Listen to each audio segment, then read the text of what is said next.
Chapter 12. The Invisible Man Loses His Temper. It is unavoidable that at this point the narrative should break off again, for a certain very painful reason that will presently be apparent. While these things were going on in the parlor, and while Mr. Huckster was watching Mr. Marvel smoking his pipe against the gate, not a dozen yards away were Mr. Hall and Teddy Henfrey discussing in a state of cloudy puzzlement the one iping topic. Suddenly there came a violent thud against the door of the parlor, a sharp cry, and then silence. "Hullo," said Teddy Henfrey. "Hullo," from the tap. Mr. Hall took things in slowly but surely. "That ain't right," he said, and came round from behind the bar towards the parlor door. He and Teddy approached the door together, with intent faces. Their eyes considered. "Somewhat wrong," said Hall, and Henfrey nodded agreement. Whiffs of an unpleasant chemical odor met them, and there was a muffled sound of conversation, very rapid and subdued. "You all right Thursday?"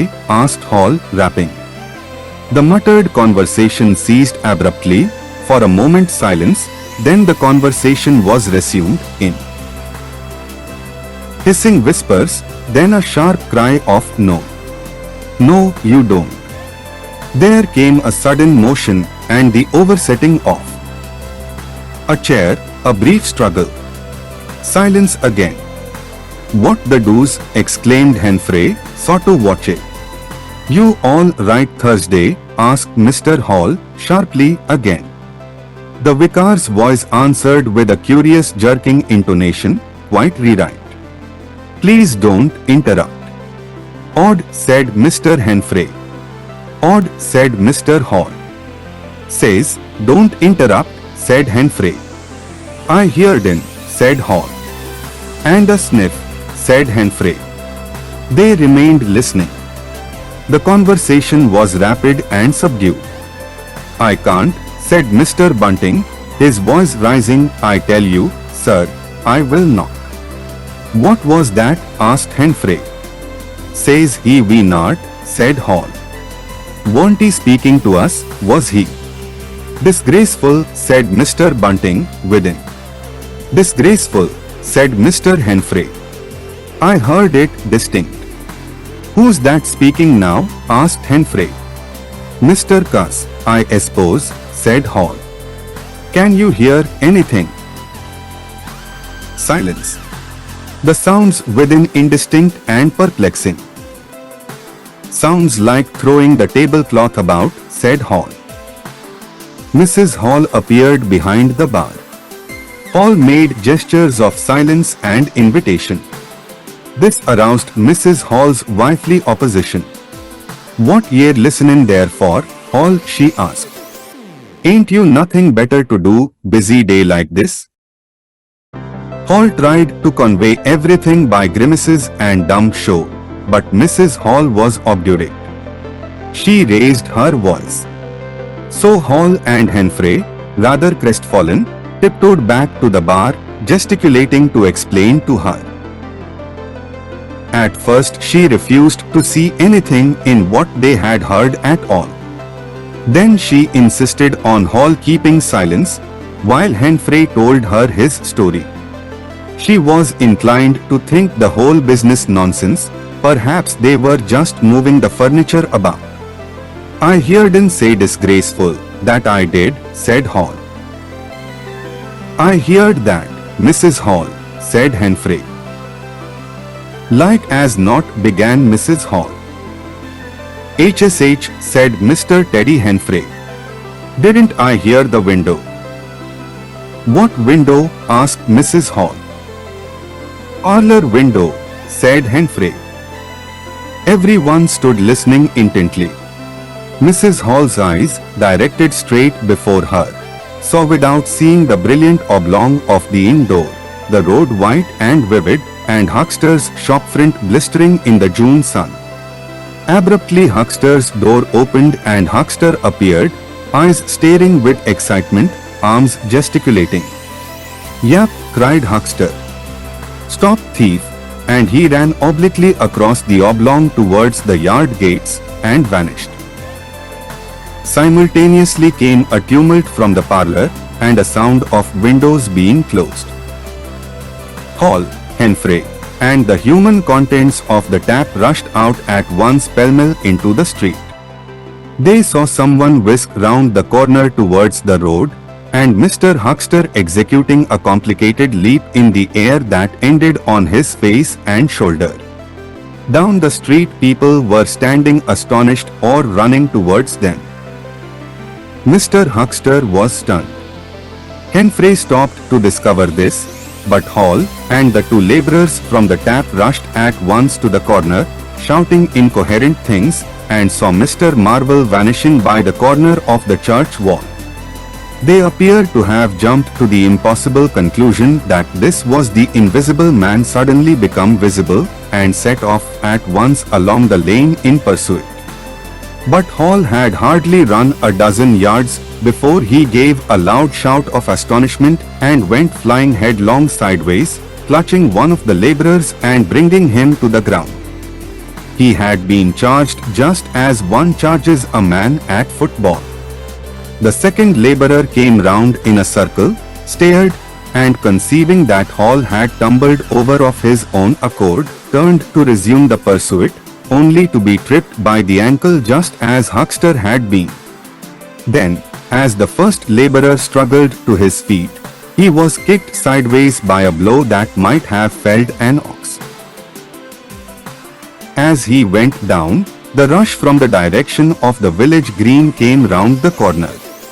The first to appear was the proprietor of the Coconut Shy, a burly man in a blue jersey.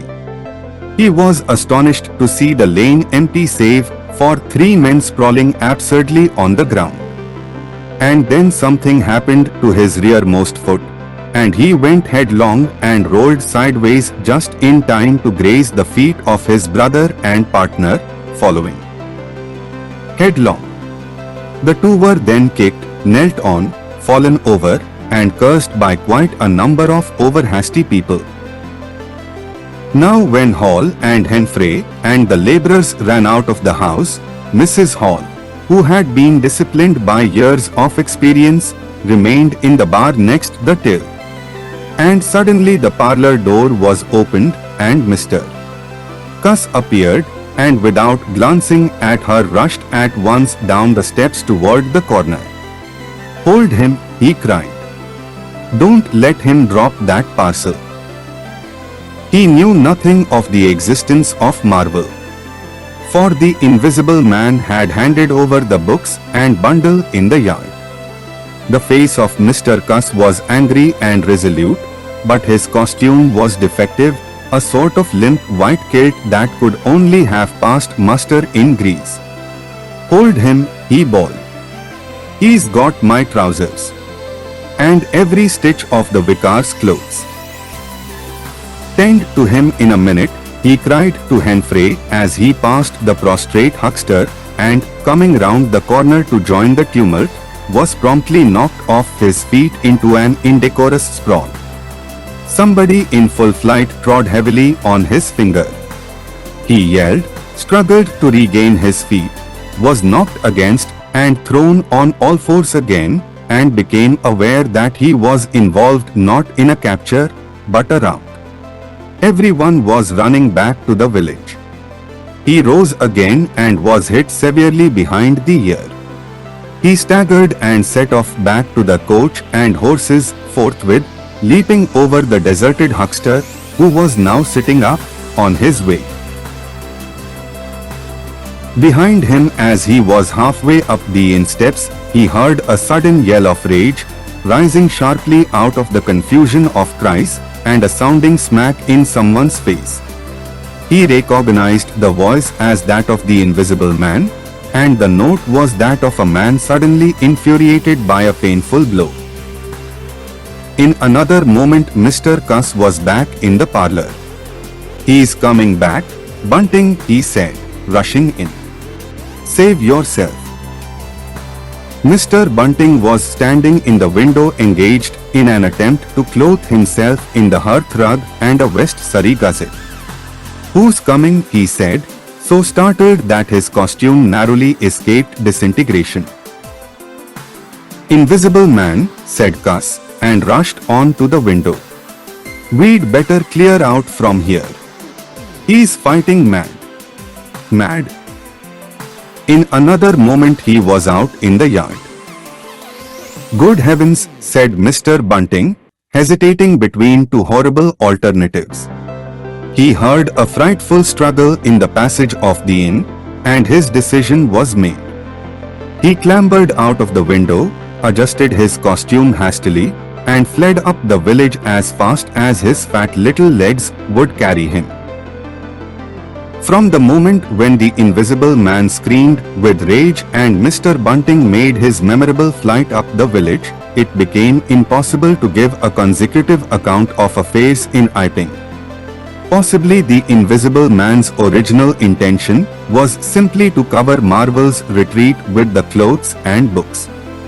But his temper, at no time very good, seems to have gone completely at some chance blow, and forthwith he set to smiting and overthrowing, for the mere satisfaction of hurting. You must figure the street full of running figures, of doors slamming and fights for hiding places. You must figure the tumult suddenly striking on the unstable equilibrium of old Fletcher's planks and two chairs, with cataclysmic results. You must figure an appalled couple caught dismally in a swing. And then the whole tumultuous rush has passed, and the Iping street with its gods and flags is deserted save for the still ragging unseen, and littered with coconuts, overthrown canvas screens, and the scattered stock in trade of a sweetstuff stall. Everywhere there is a sound of closing shutters and shoving bolts, and the only visible humanity is an occasional flitting eye under a raised eyebrow in the corner of a window pane. The Invisible Man amused himself for a little while by breaking all the windows in the coach and horses, and then he thrust a street lamp through the parlour window of Mrs. Gribble. It must have been who cut the telegraph wire to Adderdean just beyond Higgins' cottage on the Adderdean road. And after that, as his peculiar qualities allowed, he passed out of human perceptions altogether, and he was neither heard, seen, nor felt in Iping any more. He vanished absolutely. But it was the best part of 2 hours before any human being ventured out again into the desolation of Iping Street.